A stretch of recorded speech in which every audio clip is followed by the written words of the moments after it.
This is the world we knew. Where traveling used to be like this. So much of everything. Too much of everything. Это не то, что мы хотим. Queremos un mundo donde viajar sea divertido, pero también respetuoso. تجاه البيئة والناس. Nous voulons un monde où le tourisme est accessible pour tous. En nuestro mundo, el turismo nos da esperanza, belleza y paz. В нашем мире туризм устойчив и ответственен. Notre monde, le monde que nous voulons. And we are on our way to build it. Vi aspettiamo a Sorrento. Our ideas, our determination, our courage. 在我们的世界里，旅游业是可持续和负责任的。 Together. I stand for sustainable tourism. I stand for sustainable tourism.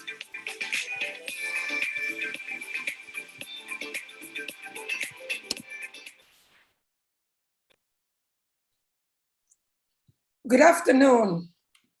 Hello, good morning, and welcome to all to our third webinar. Our third webinar with all of you today will be focusing on gastronomy and tourism, and what gastronomy means for tourism and what tourism means for gastronomy. So I'm very, very happy to have all of you connected here. Of course, a big hello to my GYTS team. I'm Alessandra Priante, the Director for Europe at the UNWTO. I would like to remind you that today we will be focusing on the fact that gastronomy is about much more than food. It reflects culture, heritage, traditions, and a sense of community of all the different people. And it is a way of promoting understanding among different cultures and of bringing people and traditions closer together. Gastronomy tourism is emerging now as an important protector of cultural heritage, but also helps create opportunities, jobs, most notably in rural destinations and beyond. Gastronomy also helps us in the storytelling of destinations. And more, when we're choosing a destination where we want to travel, we make sure that we check on the gastronomy offer of that particular destination.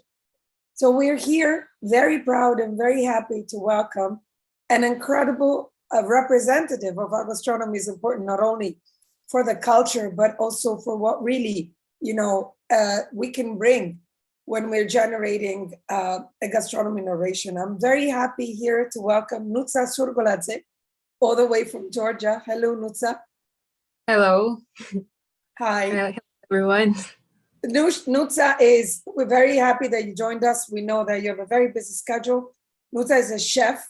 She studied at Gordon Ramsay School and she won Masterchef Georgia. So Nutsa, wow, we have a great personality with us. So Nutsa, we're happy to have you because, as you know, the Global Youth Tourism Summit puts together a community of kids all around the world from 12 to 18 and beyond. We're reaching communities everywhere. We're building the platform where we're telling the world that younger people, youth, have the right to design their future also with and through tourism. And so very welcome to have you here. And Nutsa, the floor is yours. Thank you so much, Professor Priante, for this introduction. Hello, everyone. My name is Nutsa. I'm 22 years old, young chef. I started my journey as a cook, I will say, at 18 years old, but I was interested in cuisine and gastronomy for my childhood. I loved everything about cooking. I was always preparing some pastry even in school. And it was clear that I will continue in this way. In Georgia, we don't have a lot of schools to learn, so I choose one of the best countries to learn this cuisine and gastronomy, and I went to France to study everything about cooking and pastry, and I started to learn it in Gordon Ramsay's kitchen. I even met him, and I saw him. He even follows me on Instagram, and after that I continued my way. I wanted to also be like him because I like that he's always on TV shows and everything. So I, after learning in France for 2 years, I went back to Georgia, and I participated in some TV shows. After I worked at La Durée, it's a very popular chain of pastry. I was sous chef. We made an opening in Georgia, in Tbilisi, and my dream was always to represent my country. And my final goal is to open a Georgian restaurant in Europe that will be very high fine dining, I will say, because Georgian cuisine, it's a bit like familiar cuisine, and I wanted to learn everything like European style and put it together to Georgian to introduce my country as a culture and my cultural heritage of my country as a different on a different level. And it means a lot because when tourists are coming to Georgia, they explore food and they see foods that they never thought about. They don't know that wine, the homeland of wine is Georgia. And I think it's very important when you are visiting another country to develop their culture, and gastronomy is one of the main thing to start it with. Because when I said to my father I want to become a chef, he said it's a very good choice because gastronomy existed from I don't know, from the beginning of the era, because everyone needs to eat, and when we eat we are sharing our thoughts, sharing our culture and recipes, and I don't know anyone that don't love to eat. So I think it's a profession that will be forever, I will say. So for me, my profession is my passion. I love it, and I think I will be chef till the end of my days. And I want to do as much things as I want. After pandemic, I started my vlog on Instagram, and I'm become a food blogger, and now I'm influencer, and I'm teaching Georgian people recipes, European recipes, also Georgian recipes. I'm changing the things, and it's very interesting. My goal, by the way, is to travel the world to learn a lot of different dishes. I want to try different ingredients, and I think it will be amazing that after pandemic I will travel like in Japan, in USA, in Mexico. I want to really try everything with their people, and the very important is also languages, because when you are speaking in some country, for example, when I go to France, I learned French, and I discovered the culture from 0 to 10, I will say, perfectly, because I understand them and how are they, and I'm unbelievably in love with French culture, and I want to do the same. I wanted to go to Italy last year before pandemic to learn also Italian, and so on. After I want to go to Spain and in USA, and it's in my future plans, and I'm really hope that very soon I will be able to travel everywhere and explore many countries. Thank you very much, Nutsa. This is amazing. Listen, I'm going to be the first one to start asking you questions. First of all, as you can imagine, I'm Italian, so I'm very happy that you came to Italy, but I think there's much more that you could visit. For example, I will be later joined by my colleague Sandra Carvalho. She's from Portugal, and I personally adore Portuguese cuisine. And so I guess I really love the idea that you'll be using traveling as a way of contaminating your culture, yet maintaining your main identity and trying to bring it over. I think this is great. Nutsa, tell me something. Two important questions. First of all, how many followers do you have on Instagram? On Instagram, I have more than 100,000, and on Facebook, I have more than 200,000, and on TikTok also. You're doing better than us. For Georgia, it's a lot. Well, you're doing better than us of UNWTO, so you have to tell us your secret. And besides that, I wanted to ask you, what does because I think this is now very important. I mean, when you say you make it as a point of, let's say, your CV, I'm also an influencer. And so how did social media change your, vision of how you want to structure your future? First of all, when you are an influencer, you have many points for marketing for your CV, for example, because when you have so many followers, it's more easier for me to collaborate with another persons, because they will also not only I will be their chef, but also their marketing, I will say, and it works very good for different things also. And the key is to be to post very much. It should, Instagram have their rules, and it's to posting always be, not always, but every day you should post something, or story or post or a video.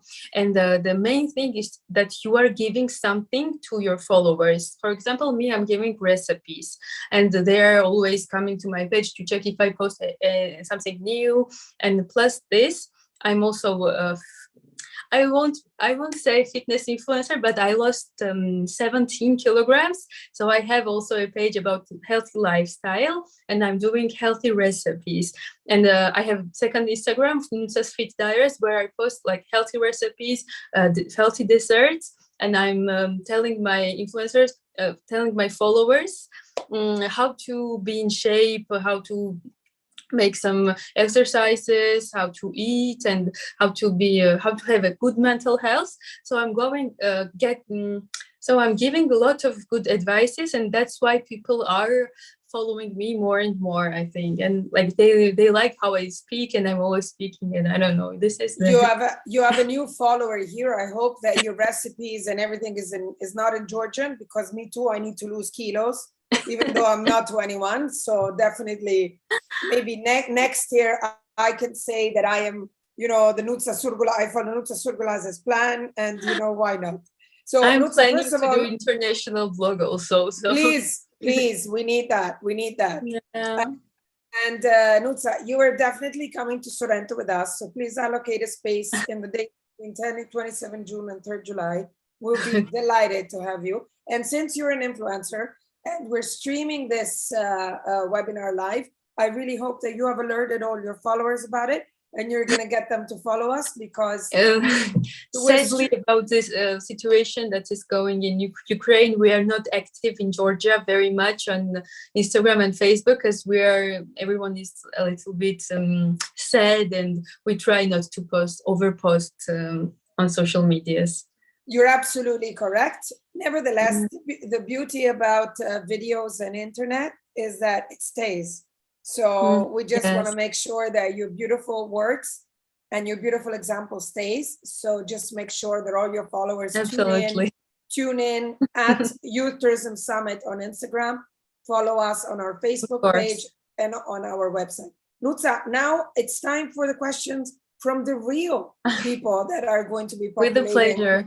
Global Youth Tourism Summit. So I wish for the participants who want to ask Nutsa a question to raise their hands or to tell us in the chat. I will be happy to facilitate. Don't be shy. This is your big chance. Nutsa is really bad, isn't it? I mean, for us as well. We did think whether we were going to hold this webinar or not now, but we think that it's important that we also send a sign of life and of the fact that we need to keep strong. So Abdallah, we have a question from Abdallah. Please, Abdallah from Dubai, Nutsa. Hello, Abdallah. Hi, I'm Abdullah. I would say I'm from Abu Dhabi more than Dubai, but it's all the same. So it's kind of a funny question regarding food and spaghetti. So I know this will hurt you, Alessandra, but do we break this spaghetti when we put it in the pot, or do we? We should never break it, because it has this shape for you can cook it very easily. Just put it in hot water with some salt, and it will cook perfectly. Just stir it after 2 minutes. Great, but never break it, because all the pleasure goes off after. Great. So that won't make Alessandra mad now. Thank you very much, Abdallah. We have a question from Margarita. Margarita Kisekova, would you like to? I'm sorry, Abdallah. Yes, from Abu Dhabi. Let's tell them how you really say it. You're from Abu Dhabi. So, Margarita, where are you from? I'm from Russia. Hello. Hi, Margarita. Hello. Good Hello. to have you. Thank you. My question is, how many cuisines have you tried to cook? And what is probably your favorite? My favorite taste, I will say French cuisine, because it's very rich, I will say, in the taste, and they have enormous quantity of ingredients. They have vegetables, fish, meat, some different meats, and I absolutely love French cuisine. I love to cook also Chinese food. I love also Japanese food. I love to make sushi, also Italian food, and Georgian food is my absolute favorite because I was raised with this. So Georgian is very, very good. But Russian cuisine is also very close to Georgia because we are making a lot of dishes from Russian cuisine also. Yeah, same, like dairy products or meat products are kind of same, right? Yes, for us, yes. But sadly in Georgia, we don't have a lot of different fish or different vegetables. So I always try to have opportunity to travel somewhere else to always try new food. Yeah, that's the main idea of, food traveling. Yeah. Great. Margarita, you too, you have the dream of becoming some kind of a chef or maybe a food blogger or? Well, I'd say my hobby is cooking. I adore cooking. As Nutsa said, Chinese cuisine, I adore cooking it. And first of all, Russian cuisine, because it's, I was raised with it. Yeah, so it's my hobby, but not my future. And what is your favorite dish? In Russian cuisine or any cuisine?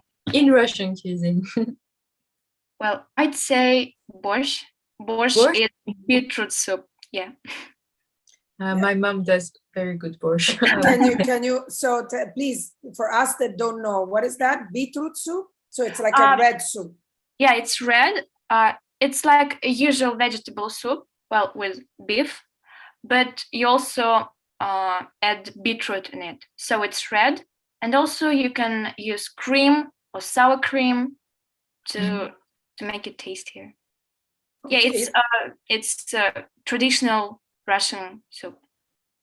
Thank you very much, Margarita. You know, Nutsa, by the way, there's a fantastic Georgian restaurant, high class, exactly like the one you're describing, that is opening in Milan in these days. It's called Geama, and actually there's a friend of mine who runs it, and there's a famous Georgian chef, I've heard. So Levan Kobiashvili, I know him. He was the judge in Masterchef. Really? Wow! So you're gonna go to Milan. Italy. Beautiful. While we were to Bocuse d'Or in France, he was there. So yeah. Okay. So I swear to God, we're not doing it on purpose. But I would now like to pass the floor to Anita. Anita Katsarava, where are you from? So hello, I'm from Georgia, by the way, and it was such a nice surprise for me to see you, Nutsa, here, because I supported you when you participated at Masterchef. And yes, so I want to ask you, how does participating at Masterchef change you? Like, you became more confident, like how does it affected your life? Thank you, first of all, for supporting me. Yeah, Masterchef, it was such a big experience in my life, and it was also changing a lot of things. And winning Masterchef absolutely changed my vision of myself, because I'm saying now I have something that I've done good, and now it's for my self-esteem. It was very, very good, and for that also, when you done something like this, you're a winner of Masterchef, you can't go lower. You should always go up and have more ambitions and do better things. That's why I continue to make vlogs and influencing on Instagram, because I wanted always to progress. Thank you. Thank you very much, Anita. We have a question from the chat for you, Nutsa. It's from Katalin Balaur, and she's saying, how long do you practice cooking? It's been my 6th year of practicing cuisine as a professional level after learning in France, and after these 2 years I'm more doing consultations for restaurants more than cooking in kitchen because of the pandemic. But yeah, it's been 6 years, and I want also to study pastry school in future to be more strong in pastry.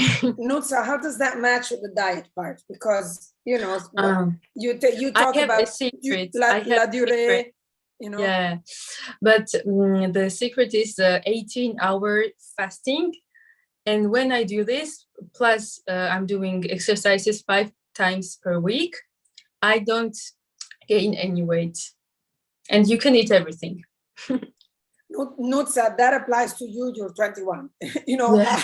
if I do that, I'm not really sure. 3 times per week exercise, and you eat only from 12 to 18 hours, and after you don't eat till from 18 hours to 12 hours you don't eat anything, and you will lose weight very fast. Good. So with Nutsa, we have all in one. We have the cooking and the dieting. Listen, Yeah, Nutsa, I want also to be the nutritionist. So nutritionist. Yes. Okay. Yeah. I love it, because when we are younger, we all think we can do many things, and then we grow older, we decide we give up on something. Nevertheless, this is why we need examples like you. We have Melina. Melina from the chat is asking, Melina, why don't you ask the question yourself? I mean, come on. You can turn that Kurt Cobain picture off and make yourself visible. You're so beautiful, please. If you don't want to do it, it's okay. I'm not going to push you. But she's asking, what is the next? Stops my video. I don't know. Oh, wait. Really? Oh, God. Here you are. Melina, here you are. Please, go ahead. So my question was, what's the big next step for you in cooking? Can you, I didn't hear what you said. I said, like, what's the big steps for you next in cooking? Next step, I really want to go to a school of pastry school, maybe in Paris, and also learn nutritionist somewhere maybe in USA, and I will have like a good luggage after to create my own business, which will be like healthy and sustainable and eco-friendly also, but very good to taste and that everyone will love. My biggest goal is to have my own place where I will create some magical things. This is amazing. It sounds amazing. Thank you. Thank you, Nutsa. Thank you, Melina. Abdel Basit Henna is asking, I'm still encouraging all of you to, there you go, Abdel Basit. So you can ask live, please. I just have a simple question. So as an experienced cook, do you have any advice for beginners? Yes, I have an advice. My biggest advice will be, if you want to become strong really quick, you should work in restaurants. You shouldn't go to school for 2 or 3 years. You should go and make a stagiaire, like be a stagiaire in restaurant near you or somewhere, where, because everyone needs stagiaire, and when you're a stagiaire, everyone is giving you a lot of job, and so you are learning so fast, so many things you can't imagine, and it's like army for 2 or 3 months, but after this you know like a lot of things about cooking, and it's the best way to go very fast through this phase. So, thank you so much for answering my question, but can I ask another question? Yeah, sure. So, are there any things that you wish you knew before like 6 years ago? Like any mistakes you've done that you learned from? Nutsa, our kids are very deep, you know. It's good. It's a good question, but I think I was ready when I started. I was a girl that liked long hair. I like to have nail polish. Like every girl, just like every girl. And yeah, but when I go to the kitchen, they said no eyelashes, no makeup, no hair, no nail polishes, and I was ready for everything, to give up everything just to learn and to advance in my career. So I was really mentally ready to work from 8 o'clock in the morning and finish at 23 hours in the evening. I worked whole day, and after you go to sleep, and after you go back to work, and there is no stop. You just have little time to eat. But I knew that this was the profession that I loved and I adored. And when I work, it's not like working really, because when you're choosing work, you should really choose what is your passion. So I followed my passion, and I don't think that I'm working when I'm working. I'm just taking pleasure all the time. So it's I think it was a good choice. This is some true dedication. Thank you so much. Thank you, Abdelbasit. Thank you, Nutsa. But for your information, both Melina and Abdelbasit are from Algeria, which is also another interesting, the North African area is always a very interesting area in terms of contamination. And thank you very much, Nutsa, for sharing your time with us. We encourage you to stay, but definitely, again, pinpoint your dates. If you have any time and you want to stay with us, I think it's great. But before you go, I want to get my colleague Sandra in. Sandra Carvalho is my colleague from UNWTO. She's the Chief of Tourism, Market Intelligence, Competitiveness. Every time we say her title, we get lost. But the most amazing thing is Sandra is in charge of very interesting projects in the UNWTO, specifically regarding gastronomy tourism and in general tourism for rural development. So before I let Nutsa go, Sandra, do you want to ask her a question? Hello, everyone. Good to see you and hear you. Great to be here. Thank you, Alexandra, for bringing me. And Nutsa, congratulations. I take note that from 12 to 6, I cannot eat. And I'll report on that in a few months to come. Nutsa, now what I wanted to ask you is, obviously, food goes with country. And how do you see yourself as a Georgian ambassador in that sense?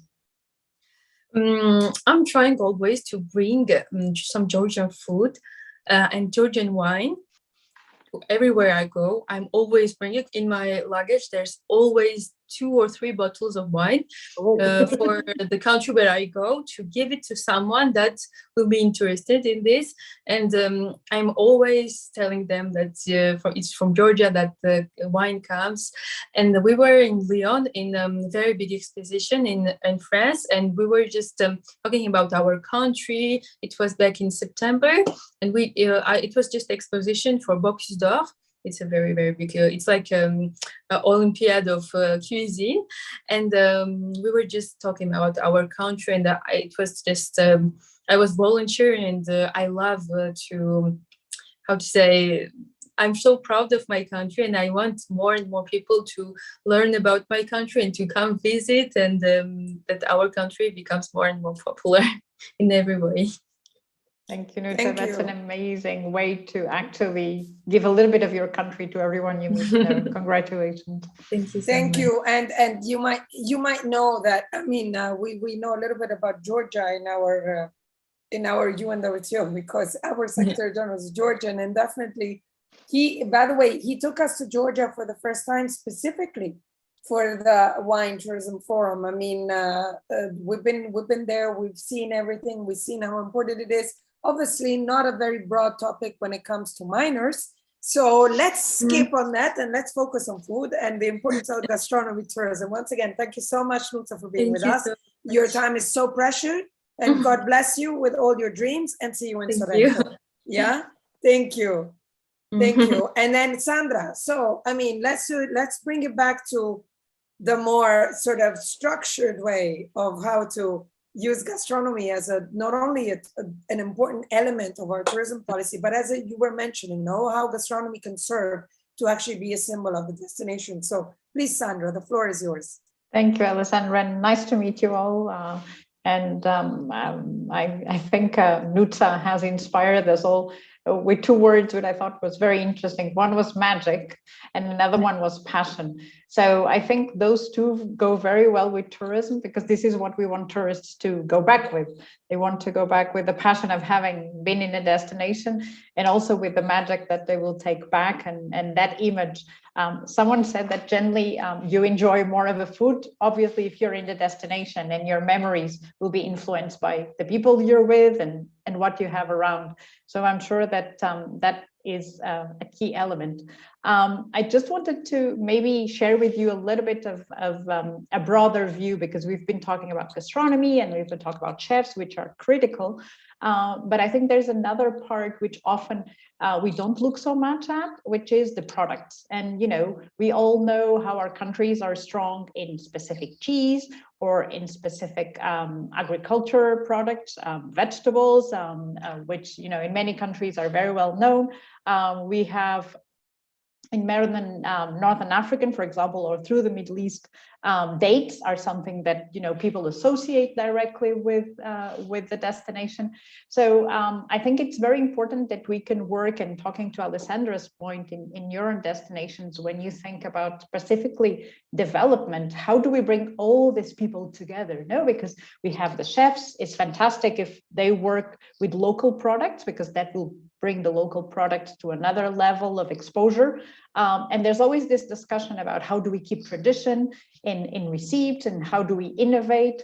And in tourism, there's a huge opportunity to bring those two worlds together, keeping the traditional dishes, keeping the traditional products, but giving them a new look that can be attractive. And we all know how Instagram is full of dishes around the world. So I think there is a huge opportunity for us to really use our power of communication to value those products, which in many countries you will see before they were lost. You know, we all know how quinoa just grew, and we all were looking at quinoa dishes. And before, no one knew what quinoa was, and it was a product that is used in Latin America by many communities.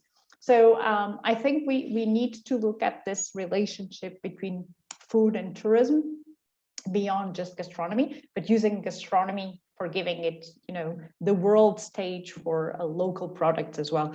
And for farmers, because this is something also that for us is very important. UNWTO is working strongly on dispersing tourists, getting people to go to places which are less known, so that we bring the benefits of tourism to those places.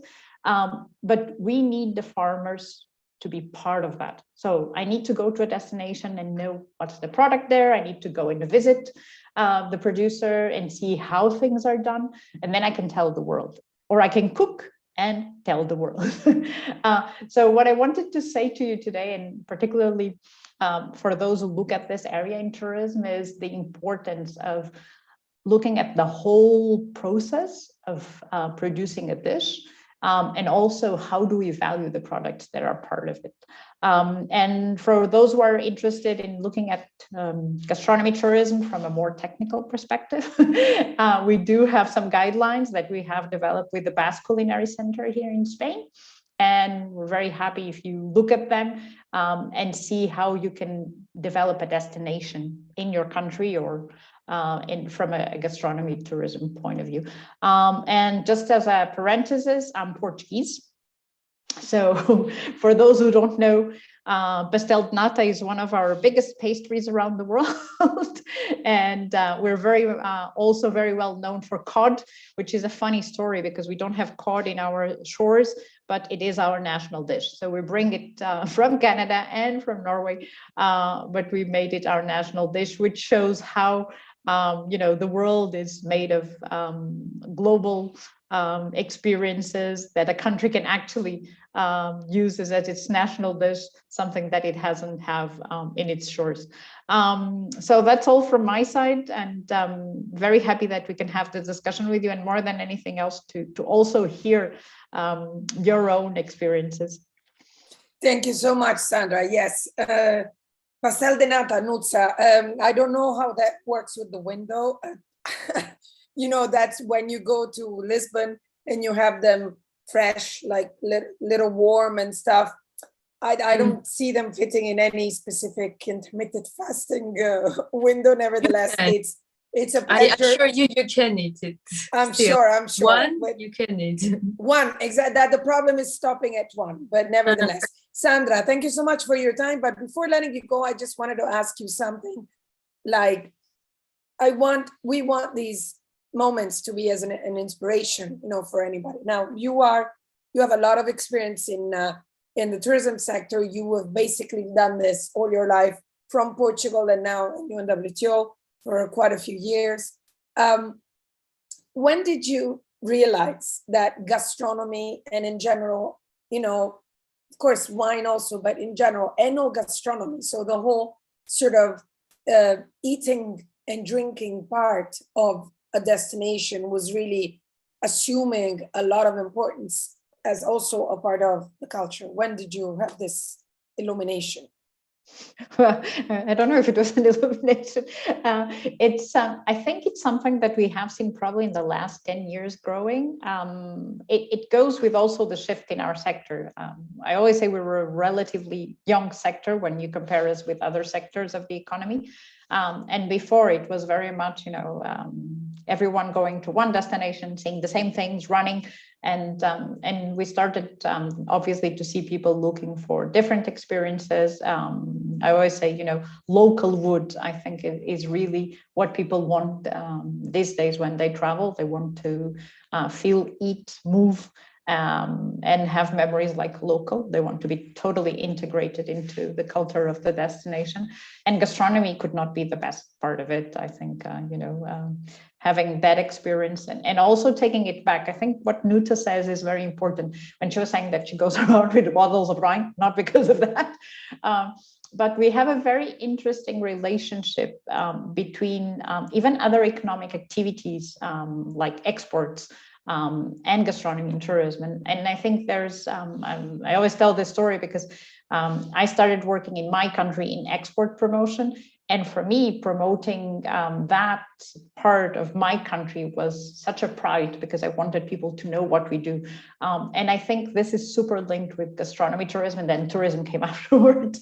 But I think it's something that's, you know, it's part of your soul. And I'm very happy to see that destinations now, because often there was a lot of, you know, it was the private sector or the restaurants, but now the governments in the countries, they're realizing how important it is. And last but not least, Sandra, because we're talking about sustainable tourism with our GYTSers, I mean, in which way you think gastronomy tourism as well is helping the sustainable development of tourism? Well, I think we're seeing this shift to local products and local experiences, and obviously that means that we'll have, for example, in islands. I think this is the great example for most of the island destinations. Obviously, have been very dependent on imports, so their balance is not so positive because they gain the income from tourism, but they have to import a lot of goods to supply to tourists.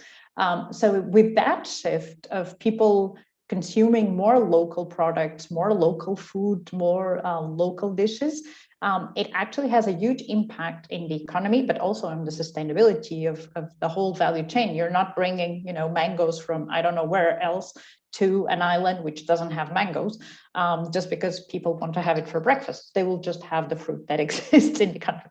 And I think also there's a very important twist here, which is helping tourists make and understand those decisions. So instead of people saying in the morning, oh, this hotel doesn't have mangoes, we need to tell them, you know, we're not importing mangoes because we want to avoid that mangoes travel all around the world to come here. And instead, we're offering local food produced by this gentleman that has this farm here. And I think this is something that also tourists value more. And also being transparent and communicating is critical. I always give this example, and I'm not going to say where, but I was in an hotel once where the dishes for breakfast were huge. And when I say huge, I say huge. And food waste is a huge issue also in our sector. So I think there's a lot of things that, bringing the sustainability angle to gastronomy and the value chain of food and tourism can make a huge difference. Thank you very much, Sandra. You're completely right. And actually, this fits perfectly our next segment, where Masha and Abdallah are going to guide us in an interactive activity about the environmental impact of food production. Thank you, Sandra. Thank you very much for sharing your precious time with us, and hope to see you soon. Thank you, everyone. Take care. Ciao. So, Masha and Abdallah, the floor is yours. Yes, I'm going to give Abdallah the floor because he's going to be guiding us through. I'm just the assistant here. So, Abdallah, please. It looks like you are throwing me under the bus. Okay, how's it going, guys? I'm here to support you any way you need.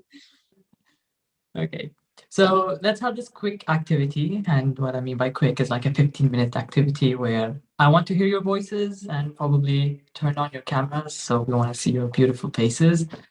So we're going to be going into gastronomy. And for those who don't understand what gastronomy is, it's basically the study of food in a combination with culture. So food and culture. So I think let's ask from the host to...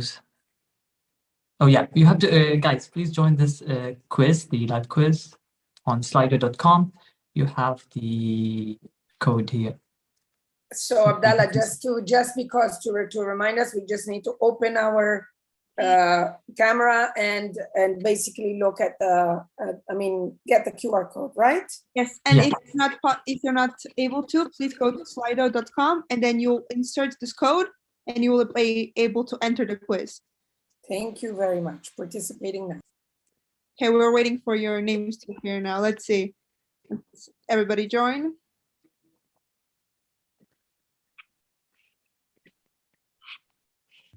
The questions here are going to make you hungry, so get ready. Sure. And everybody, what I want to mention is that this is not, let's say, something that you would know. It's just about going with your instincts. So it's about just seeing the differences and understanding how much actually water we need to produce each of the foods we consume almost every day. So this is just something for us to get a feel of it, really. I would say just make your gut, because your gut really understands food more than you do. So Where does your gut take you? Yes, that's your answer. Okay, the first question here. So on average, I'm sorry interrupting. I would like to also have some more because we only have 19 out of all the participants. Let's wait for a few more. I just wanted to ask you something. You said in the chat that you like Korean food. Oh yeah, Korean cuisine is the best. I like kimchi. Yeah, kimchi, and it's tteokbokki, but we call it rice cake as it's easier for us instead of saying tteokbokki. And remind me, is there a Korean restaurant in Abu Dhabi or not? There are Asian restaurants, not Korean restaurants, but I am hoping that we do open some Korean restaurants here. There you go, Abdallah. You got an objective. I've got an opportunity here. Okay, whilst the others are joining, so let's go for the first question. We've got 22 participants, and I believe that's the majority of the Zoom participants. So on average, how much water does it take to make a pizza margarita? That's an interesting question. Is it 97 liter per pizza, 113 liter per pizza, 1,259 liter per pizza, or 10 grams liter pizza? I mean, we're talking about liters here, not milliliters. So that's really big there. Yes. So now we understand how much it actually takes for us to get that wonderful pizza margarita, right? Yeah. So I think maybe Nutsa has some idea of making one margarita pizza. Like, does it really take that much water? It's about to make flour and to make tomato, to make cheese, everything, right? Yeah. Why do you think we need that much water? More than 10,000, but not more than 10,000. Will that give us a clue there? So what do you think? We need that much water? I think 1,259. But this is unfair now because we have a professional with us that knows the estimate. Let's make it easy on everyone for the first one. And then we're gonna go a bit hard there. No, we don't want it easy, Abdallah. We want to see you said to follow our gut instinct. Let's go. Let's close it. Okay, let's see the answer. The majority have picked 1,259. Let's see what's the correct answer, and it is 1,259 That was right as liters. well. Yes. That was from the help of Nutsa, so thank you. And this gives me the chance to remind all of us and all of you that in Sorrento, we will be joined by one of our gastronomy ambassadors, Gino Sorbillo, who's the king of pizza. So, and I don't want to say anything else. Yeah. Maybe no spoilers. Maybe a tiny spoilers for I the pizza did, lovers. just a tiny spoiler. Okay, so for the next question, on average, how much water does it take to produce 1 kilogram of lettuce?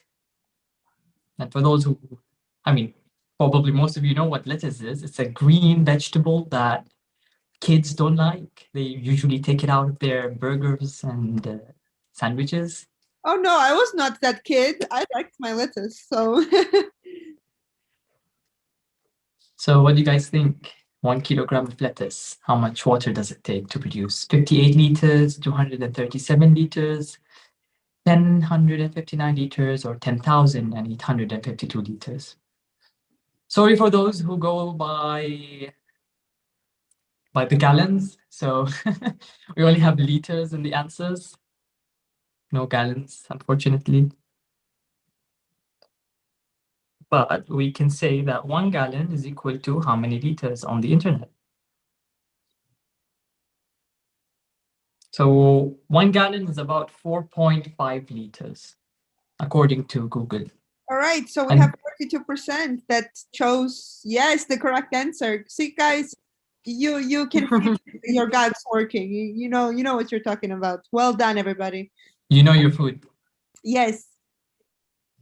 So now we go from lettuce to butter. So this is a very good comparison that you can see of how differentiated the numbers are. I might have spoiled it a little bit. So let's see. Yeah. So how much water does it take to produce 1 kilogram of butter? And there are types of butter.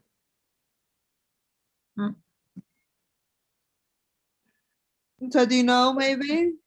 Do you want to help out? No, Or maybe, no help. Maybe you can introduce us to the type of butters instead of giving out the answers. The butter, how butter is made. First of all, we need cows. The cows will produce the milk. Milk should be fat. With milk, we will get the cream, and with beating cream, what we call chantilly in French. If you beat very much the cream, which is high in fat, you get butter and also buttermilk. But we don't use buttermilk. We only use butter. Voilà. Is it because it tastes good, or is it the texture? You know, the cream, it's liquid, and butter, it's not liquid at all. So the cream is losing its liquid, and only the fat is concentrated, and all the milk goes out. Yeah. All right, let's see. Well done. I might have spoiled it. Yeah, someone spoiled it. Someone spoiled it, but that's fine. I'm so sorry. Okay, now we had butter and now chocolate. Chocolate, yeah. So how much water does it take to produce 1 kilogram of chocolate? And I do believe that we use butter in making chocolate, right? We can use, but not every chocolate. We don't need butter to make chocolate. Chocolate is vegan. It's like a cocoa pod, and you should like fermentate it, and after you should dry it, and after you're making the cocoa powder, and if you mix it with a little bit water, and it's the chocolate you have. Also, but people who add milk, they It's milk chocolate, yes. So you can make with the butter. Interesting. I also know that I've heard, I think there was a video that you can make a skin scrub from chocolates. They are very nice for Yes, scrubs for yes. the skin. Yeah, with the coffee also. Got cosmetology here. So we got 59% for 17,196 liter, which is the correct answer. So I guess you guys really love your chocolate. Okay, how about cucumbers? Cucumber is a healthy choice. So how much water does it take to produce 1 kilogram of cucumbers? I will make my comment after they have. I don't So wanna- guys, so how do you say cucumber in your language? That's interesting. In Arabic, we say khiyar. For Say me, it again, Abdallah. How do you say in Arabic? Khiyar. Okay, cetriolo in Italian. for me and Nutsa, it's kitri. Kitri. What about you guys, participants? You can type it in the chat. Hello. You know, my language is written in Cyrillic alphabet, so it's better to pronounce it. So cucumber in Russian is огурец. Oh, that's fancy. I love that. Okay, so let's see. We've got a few more participants to answer the question. Let's give them like 10 seconds. Anyone wants to share their cucumber in their language? I want. You know, I'm from Kyrgyzstan, so I don't think that you know Kyrgyz language, and like in Russian language, we also have Cyrillic alphabet. So, but we have some different in the symbols in it. And cucumber in my language is baderang. Baderang, yes. Baderan. Do we have, Masha, do we have Tara with us from Iran? Do we have Tara? Yes, of course we have. Hi, Tara. How do you say cucumber in Farsi? In Iran, we say khiyar too, like khiyar too. Language. We say khiyar. Nice.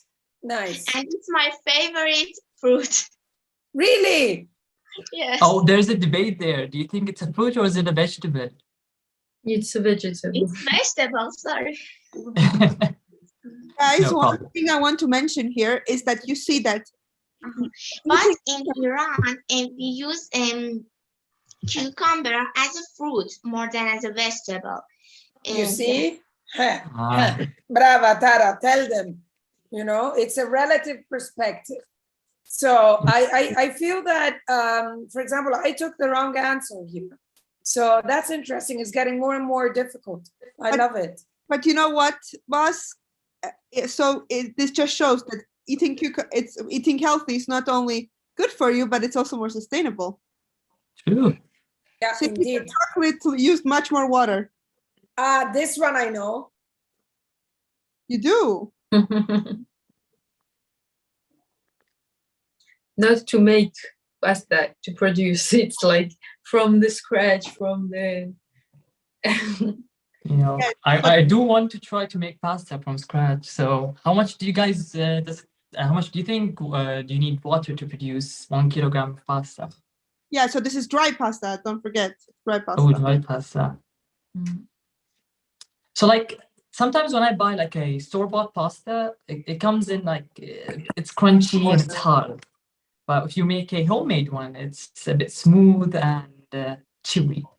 Why is that? Maybe in Italian should answer this question. Yeah, Alessandra, maybe you can give us a point of view. Abdallah, come again. What was the question?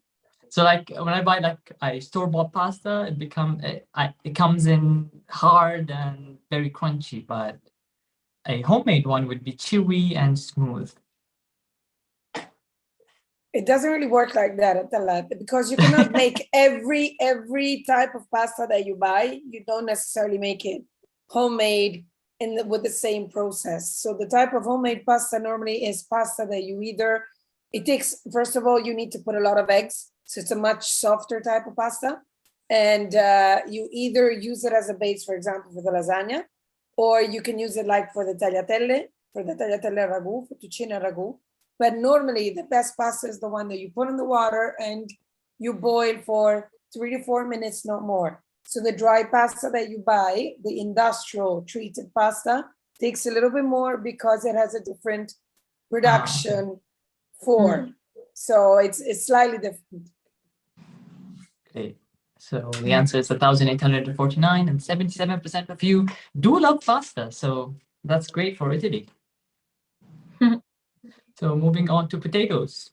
Okay, so now we had pasta, now potatoes. I really want to hear the answer to this because then I want to add my comment, which I will not do now, so I don't spoil it again. But Masha, I have a question for you, because it's interesting that you guys are asking us these questions. And I mean, in the one case, for example, potato or other vegetables, we're talking about,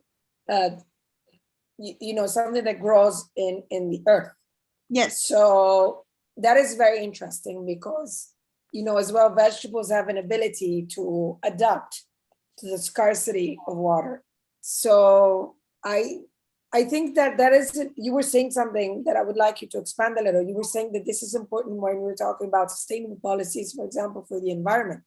And so when you are deciding, for example, a cultivation, what impact are you having on land? I mean, is that what it's all about? This is all what it's all about, because we have gotten so used to like going on about our day, and we take our cucumber and we cook our pasta and we do all these things, but we don't really realize how much what an environmental footprint it has and how it will affect the future generations if we're not careful. So I feel like this exercise is a good way to understand everyday things that we do, how much actual impact it has, and how we might, be a little bit more conservative with how we do things, so the future gets improved. Do you agree, boss? I completely agree, even though I have to say that I am amazed by how much all our participants, all our GYTSers are just spot on. So, yeah, their guts are working 100%. Yeah, Abdallah, right? You can see that, yeah. Everyone knows their food. Everyone is, what can we say? Okay, I don't count, obviously, so I would kindly ask for the number 6 to be considered. I don't want to get any prize here, so it's unfair. So Nina, can you help us? We have Mohammed Hossein who got it. Yeah, who got the first prize? Those of you who... Yes. Hi. Hi, Mohammed. Make yourself visible, please. Sorry, the Zoom didn't allow me to. Nina, can you allow Mohammed to put his video on, please?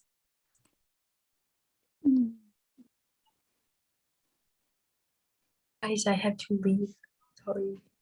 Bye. Thank you so much for joining. I believe you don't Thank you for have... staying. Nutza, thank you for staying. Fun. Thank you so much. It See was you a in pleasure, but I have Sorrento. to go. Yeah.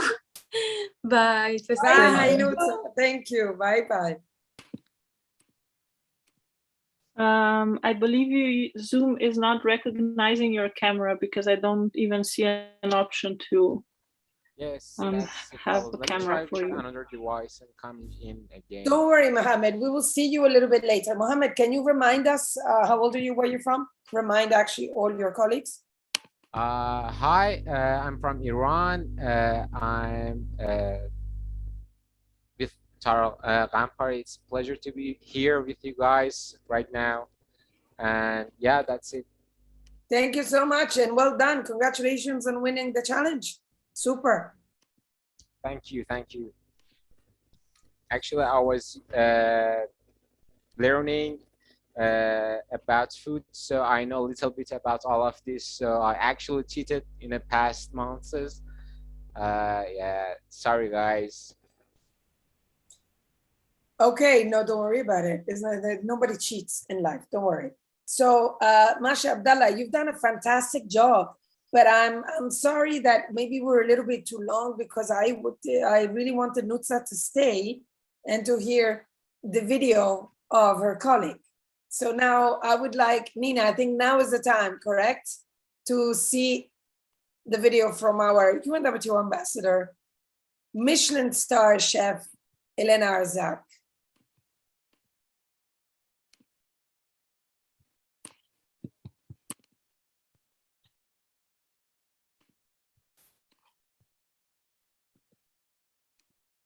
Arzak, chef from Restaurante Arzak in San Sebastian, Spain. I'm very honored to be an honorary member and ambassador of the World Tourism Organization.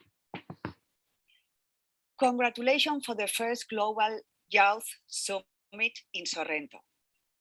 It's very important what you are doing, and I'm very grateful that you invite me to talk. As you can imagine, gastronomy for my family, for my team, for other chefs, and for me is the most important. We need to keep the quality of this gastronomy because the tourism gastronomic is increasing.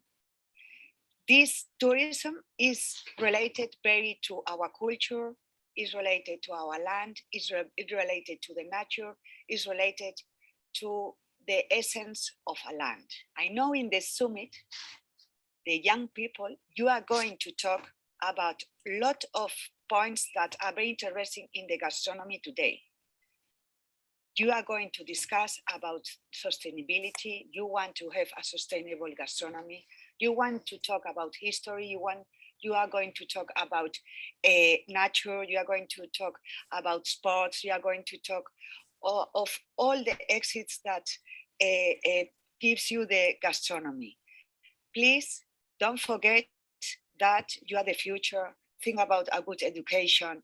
Listen to the old people, but also express yourself. Have a great time during the summit. I wish I could be with you. And don't forget, enjoy gastronomy and all the challenges that it contains. Agur, adios, goodbye.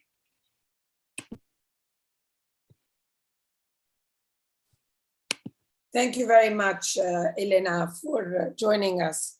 Elena Arzak is, you might know, she's a fantastic Michelin star chef here in Spain.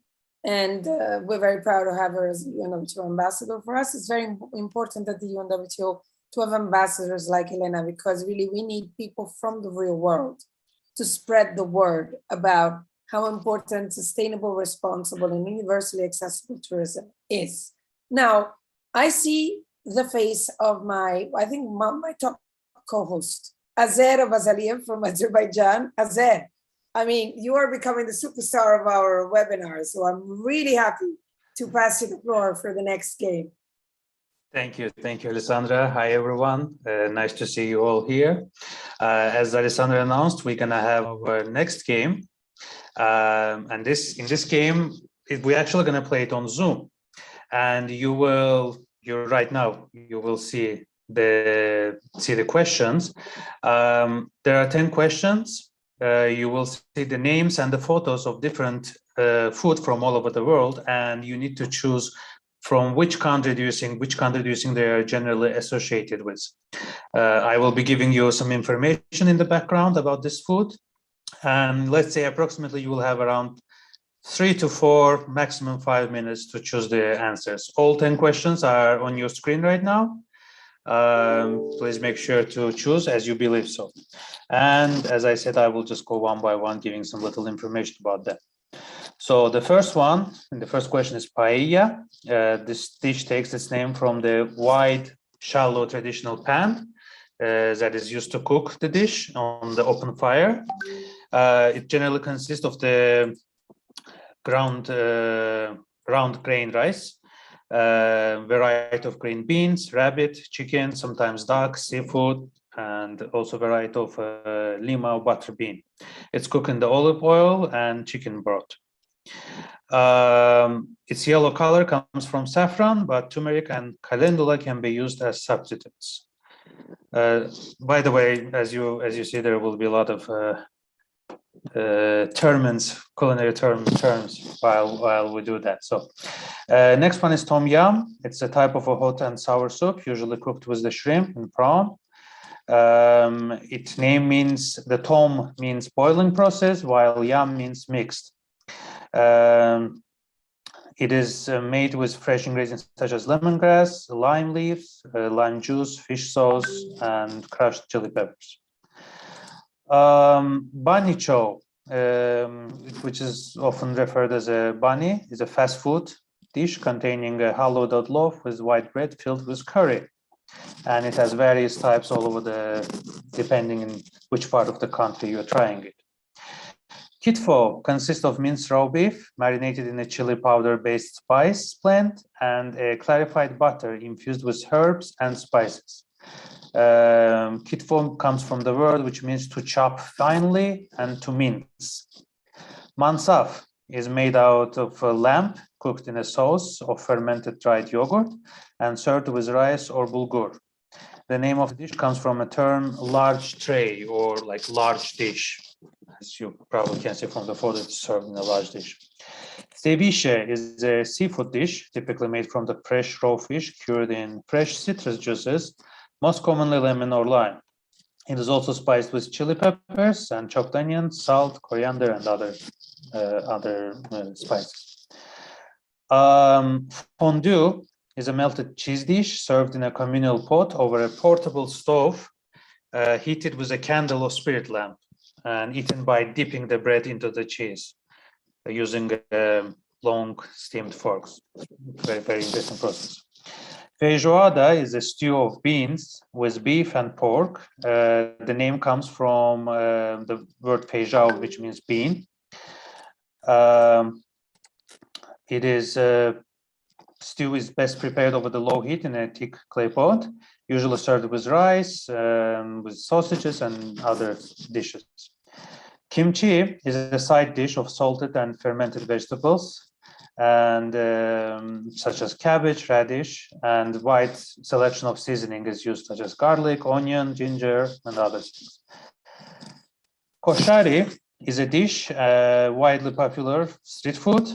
It's made of rice, macaroni, lentils that are mixed together, topped with a spiced tomato sauce and garlic vinegar, and garnished with chickpeas and crispy fried onions. I believe I informed about all 10 of our selections, so I will just maybe give you 15 more seconds to finalize the answers. We have 12 participants who have completed the quiz, so let's give them 10 or 15 more seconds and then we close. Yeah, a little bit more. Come on, guys. 12 is not enough. We need a little bit 15. more. I'm sure seeing all these food photos make you hungry and affects your judgment. And please don't Google. Just go, as Abdallah said, and I really liked his approach. Go with your gut instinct. I also tried. I'm sure I made many mistakes because I knew, I think, 4 of them, and me and Abdallah spoiled one, which is kimchi, obviously. But in a way, I think it's really a lot of fun because sometimes you think you know, but then you don't know. And, let's go ahead. You guys just click on it. We have 18. Wait, Katalin is asking, where is the quiz? Why, Katalin? What kind of problem are you having? Please put your microphone on. The quiz should have been popped out on your screen. Katalin? Katalin probably didn't have it popping out. Yeah, maybe there was also some connection matters. That's why the quiz didn't show. Okay, we have 18 at the moment. Okay, guys, I will go for the countdown, 15 seconds. They're really easy because names and the photos can give you some have 19. hints. Nina, sorry, apologies. Azer, I'm stopping the countdown because I really like to have Katalin understand what the problem is. Nina, can you please allow Katalin to speak? She's saying her microphone is not working.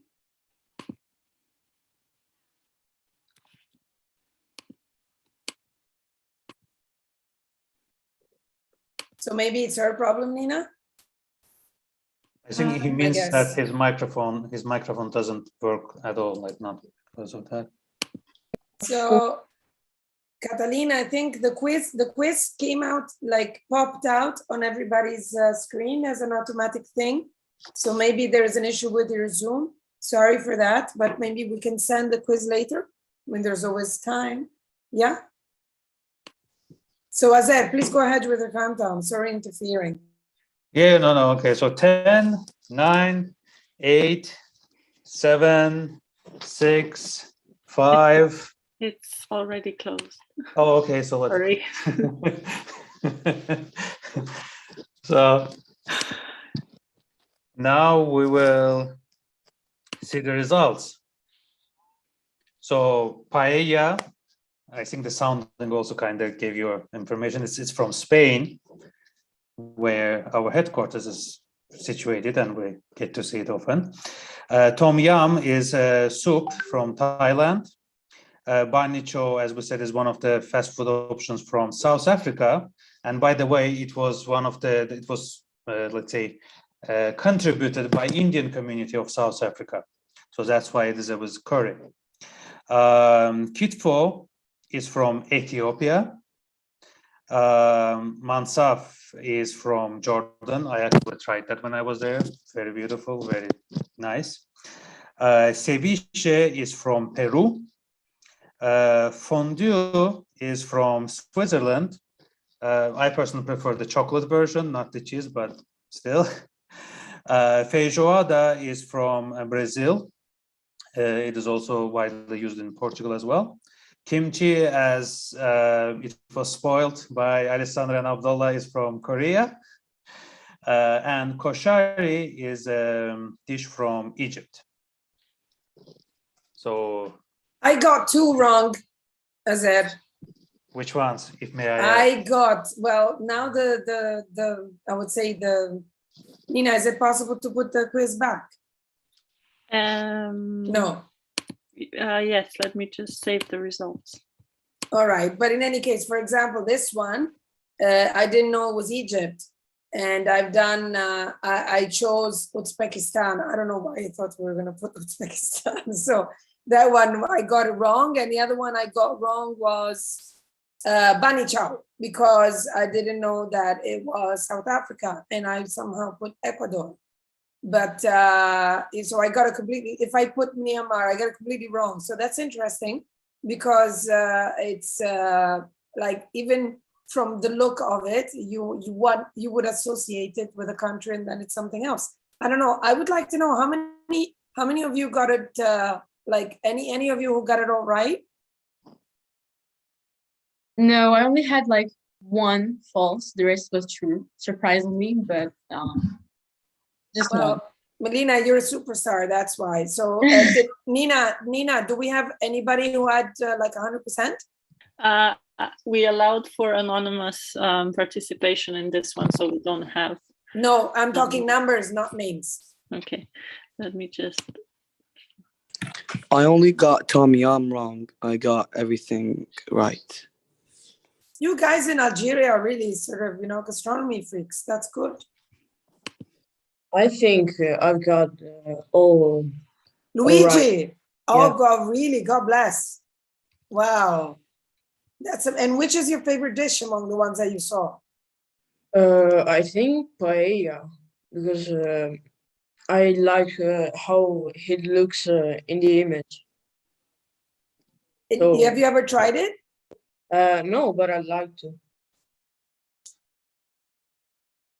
You're going to do that when we invite you to Madrid. Yeah.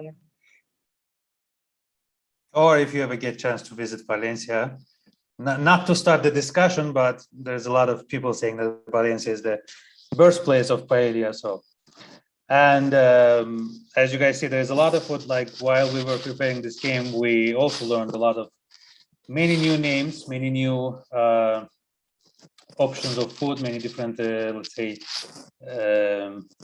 bases.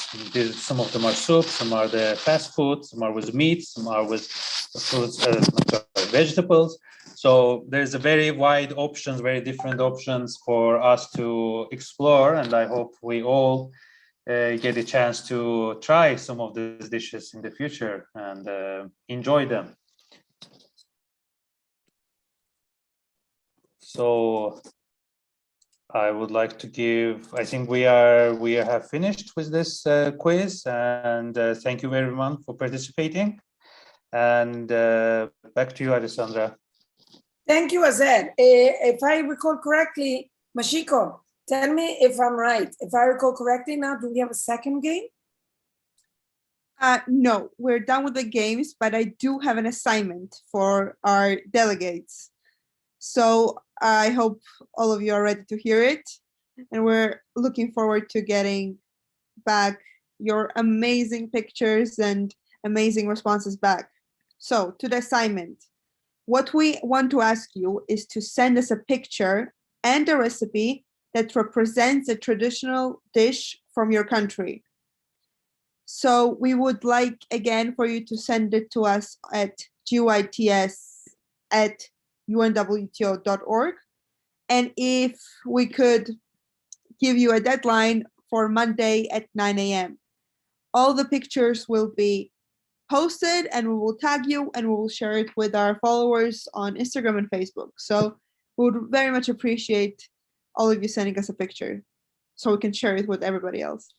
That's good, Masha, and I will not cease saying that we need to have your schools engaged, we need to have your friends engaged, we need to have all of you, because first of all, we want them to be proud of you, because I think it's great. You're going to be representing your country in the first Global Youth Tourism Summit in a very short while.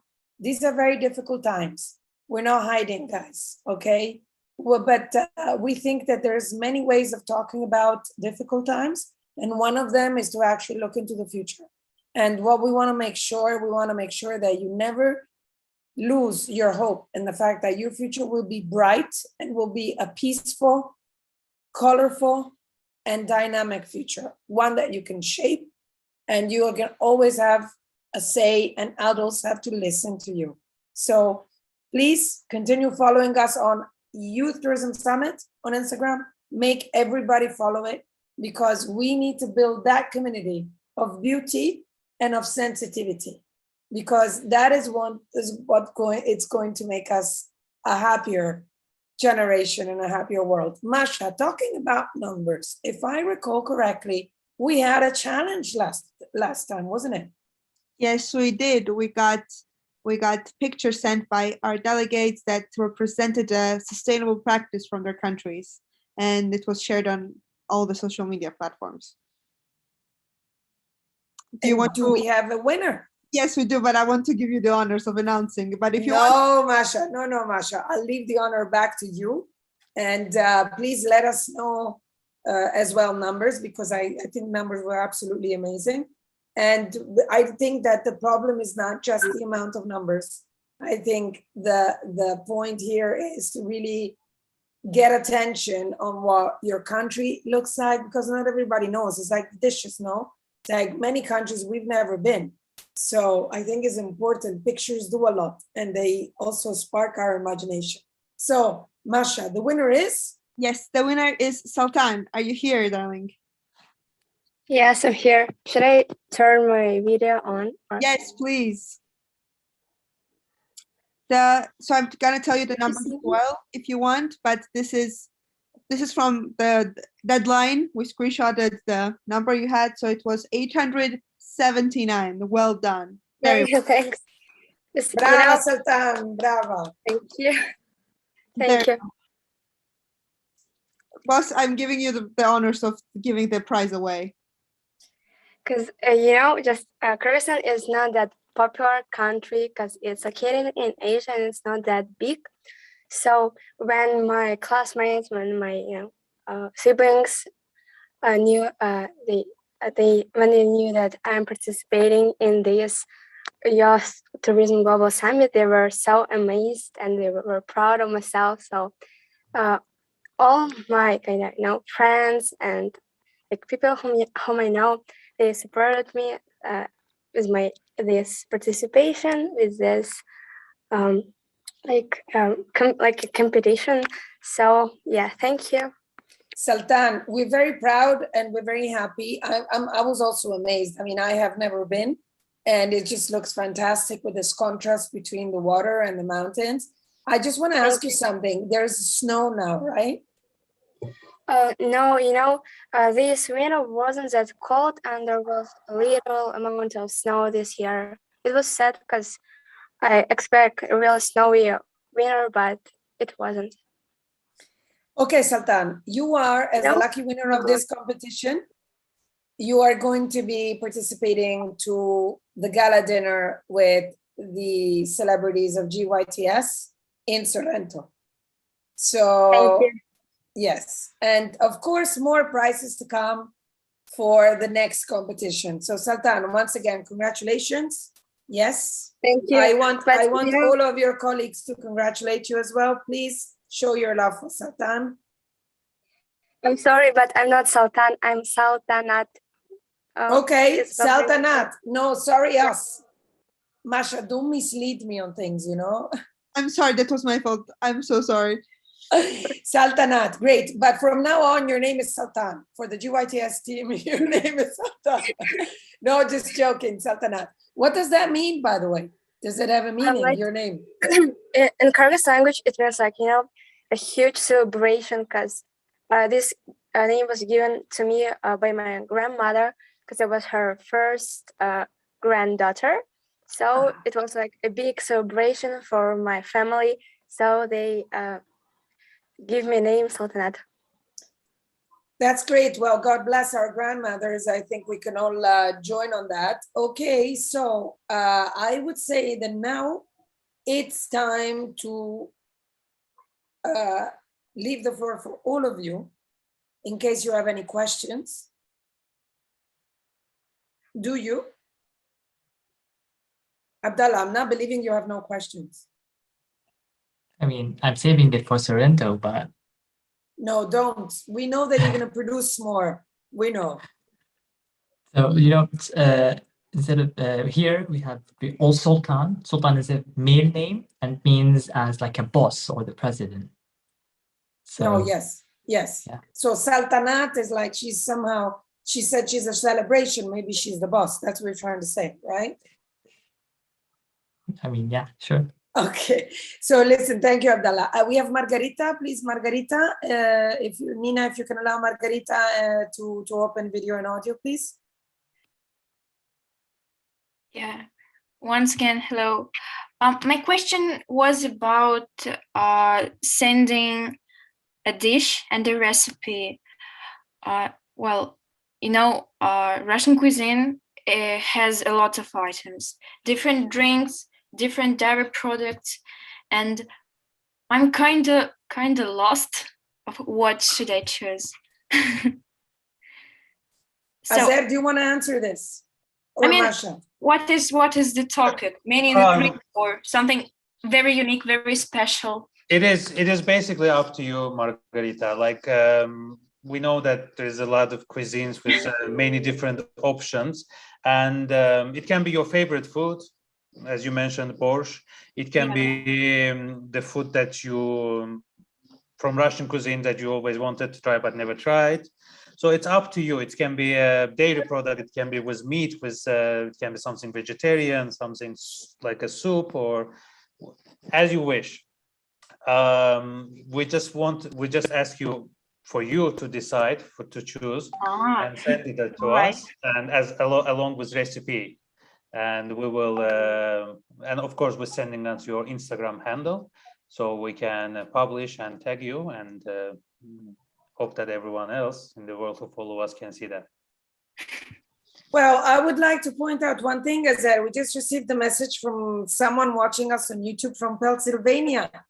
So USA. So hello, hi USA, great for watching us, and thank you. Basically, the message says, which is really amazing, the message says that she's recommending this event to her hospitality students from Father Saturnino Rios University in Butuan City, Philippines. So, this is the magic of GYTS. We can reach everywhere, from one place of the globe to the other. That's fantastic. So thank you once again for watching us. Now I want to pass the floor to Marta. Hi, so I have a question. like regarding like this dynamic of sending pictures and everything, because the two past Zoom meetings, I haven't been able to connect because I was in my exam seasons and everything. So I'm a bit lost. So what do I need to do? What do I need to send, or like how things are going? So I'm a bit lost with that.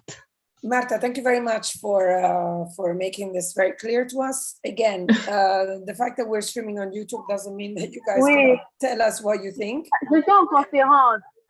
J'ai 4%. Ketia, s'il vous plaît, pouvez-vous muter? Merci.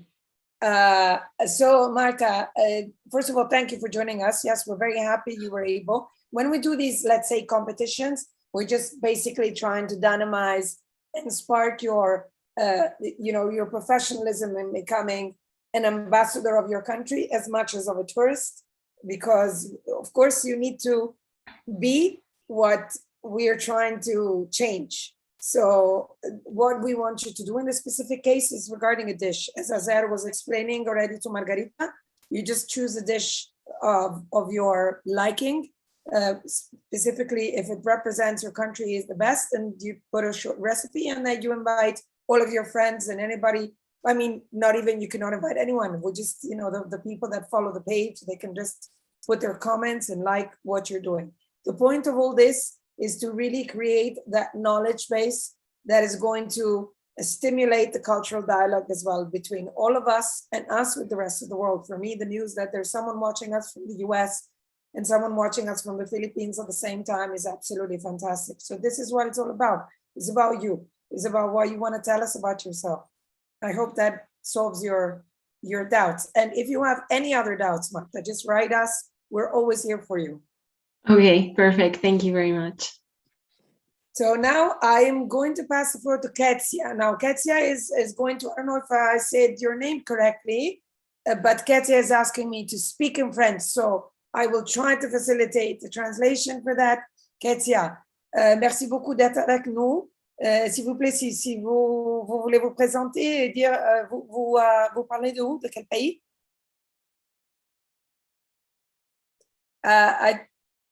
Nina, can you unmute Ketia, please?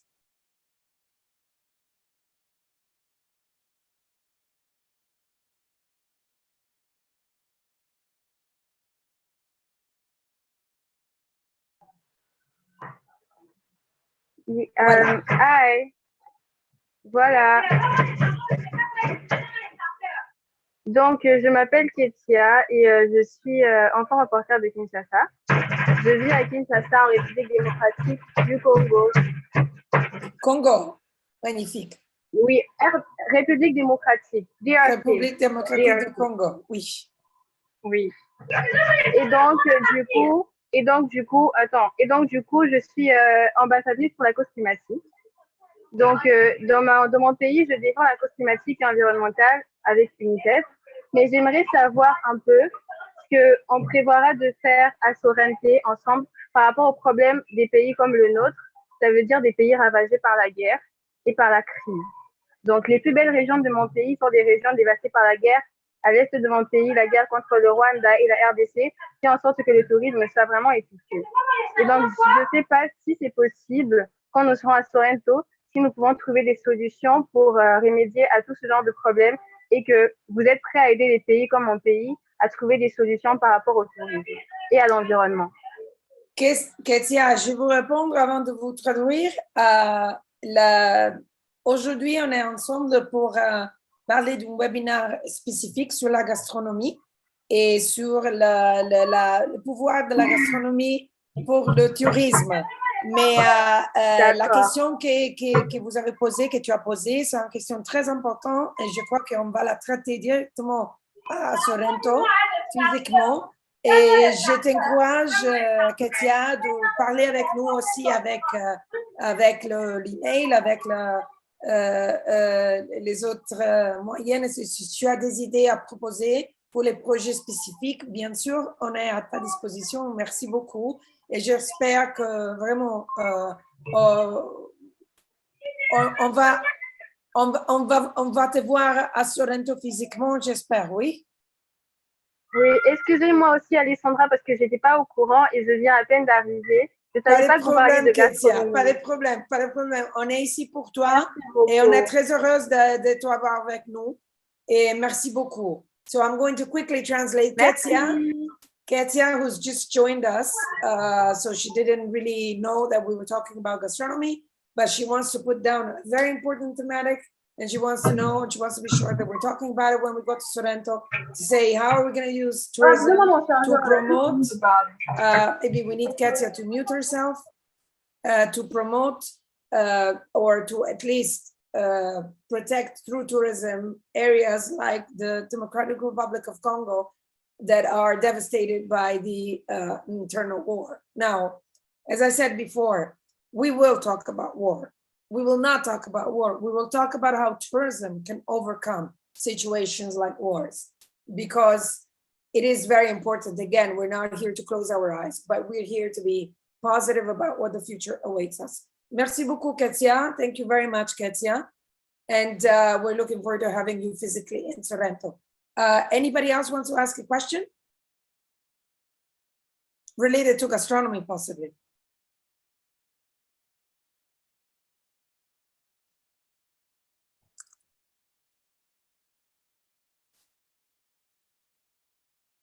Okay.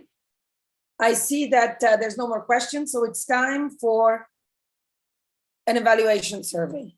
This is very important for us, and it allows us to grow, and it allows us to just do better next time for you, because we're here at your service. So thank you very much, Nina, for posting this important evaluation quiz. So do you want to support me in explaining what it is, please? Yes, of course. You are kindly invited to give a very quick feedback. The first question is very straightforward. 1 star is for not so much happy with what with how the webinar was today. 5 points is for very happy. The second question is where you put in order which part of the webinar you liked best. So you just open the drop-down menu and choose which one was top, which one was a little less, and then so on. The last one is also pretty straightforward, I think, yes or no. Do you like the assignment? We hope you will participate in it and share your photos and recipes.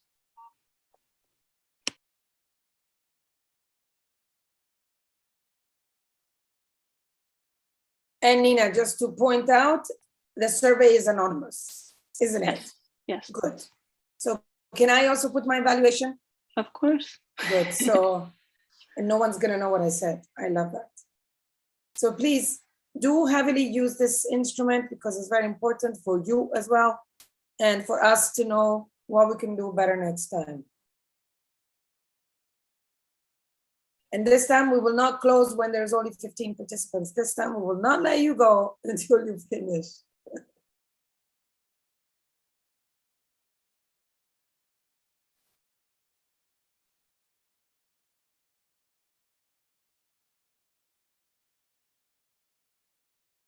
Here we still have 11 missing, so please go ahead. It's 7 clicks, I think. Sorry, can I ask? Is there any link or like that to write feedback, or how should I do it? Sorry, I don't see who's speaking, but we can export the questions and send them to you if you want. It will then, of course, not be anonymous. But if you would like to give us feedback, is it because you don't see? Is it Catalin? No, I'm not. I also don't see the screen. I just see the video, but don't the screen. Well, we will transform this into another survey and share it with you in an email, so that those of you who have not seen the survey today during this webinar can give us feedback afterwards. Thank you. And honestly, if you're not shy to tell us what you think, and you don't care that we know we don't know, just feel free. We can share once again the questions. I mean, when I say it's anonymous, is because I want to stimulate you to give feedback. But in reality, if you're also, want to let us know for real what you think, and you're entitled to your own opinions, and we're absolutely here for you. Nina, tell us when it's over, yeah? We have 19 responses at the moment. I don't know if the team send their response. That would be 5 plus 2 who do not see. That would take us to the total number of participants. Let's ask the team. Did the team send the response? I did. I did not. I will tell you in person. I was sure Nadim did it. Nadim, can you make yourself visible, please? Yeah, but I mean, yes, hi Nadim. Hello. Aser, did you do it? No, I didn't. Okay. So we're missing just Jacopo and Teresa. Teresa, did you do it? Yes, just yeah, submitted.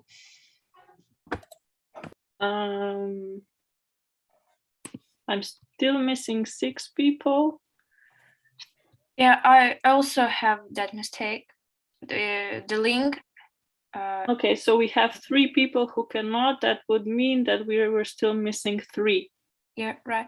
Probably, could you send the link to the chat? We will have to export the survey and put it on another platform. So unfortunately, we can't do that instantly. Because Margarita, normally in Zoom, you can see immediately when there is a quiz. And so if you don't see it immediately, it means there's some kind of lock happening in your Zoom. So we need to send you a separate link. So that's all. Right. Also, I'll try to fix it next time. For no problem. Future sessions, just check if your Zoom is the latest version. Sometimes you need to update the Zoom version, and when it's older version, some features are not available. So just for future sessions, please check. And then the final future session, you don't need to update or upgrade anything because we will be live physically, together. So, and everyone's looking forward for that. So, by the way, I will be going to Sorrento in April to do a technical visit. So maybe we can do a webinar from there and I can just tell everyone how it went. Oh, wow, we got the results. Nina, do you want to tell us what's happening? Well, I think the overall impression is good. And we will study this part a bit more in detail to use that information for future occasions. And what was that's it, Nina? That was very quick. We want to see it again because I want to see which part they liked the most.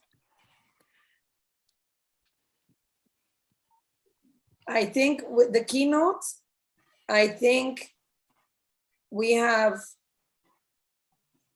Elena Arzak, yes, and very nice. And our friend Nutsa. All right, great, fantastic. Well, I think, thank you very much. We're just 8 minutes in delay. This time we were sharp on time. Nina, big round of applause to you. You run the show in a fantastic way. Thank you. We're gonna call you Spielberg Nina from now on. And once again, from the GYTS team, thank you very much, everyone, for staying connected with us. It's gonna, as you can see, we're coming closer together, each one of us. And then we're going to try as well to get to know you a little bit better. And I also want to thank all of you that you're making yourself available for our bilateral chats, because I think it's important we get to know you, you get to know us. But then there's going to come a time where you get to know each other. You have to get to know each other. And this is where you are going to shape the future, because this is all about you, GYTSers. So thank you very, very much. I would like, if possible, Nina, is it okay if we allow everyone to put their camera on? So we say a big goodbye to all of us. Absolutely. Thank you so much. Everybody should be able to put their cameras on already. Okay, so please allow us to see your beautiful faces. Thank you very much for connecting from everywhere. Catalina, I'm sorry your computer wasn't allowing you to participate in some of the things. We're gonna make sure we give you a special position next time so that you are more in charge.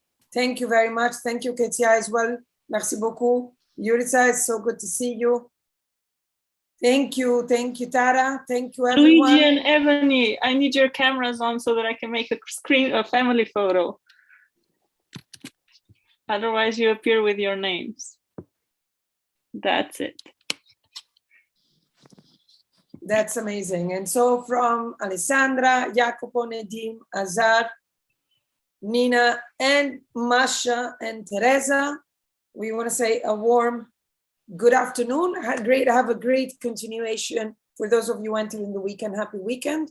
And we hope to see you very, very soon with some more exciting things. Obviously, it's not over. Now you got your competition and you have to do much better than Saltanat. We want to reach at least 1,000 views for your next dish, each one of you, okay? All right. Thank you very much. Bye-bye. Bye. Bye, everyone. Bye. Bye-bye. Goodbye.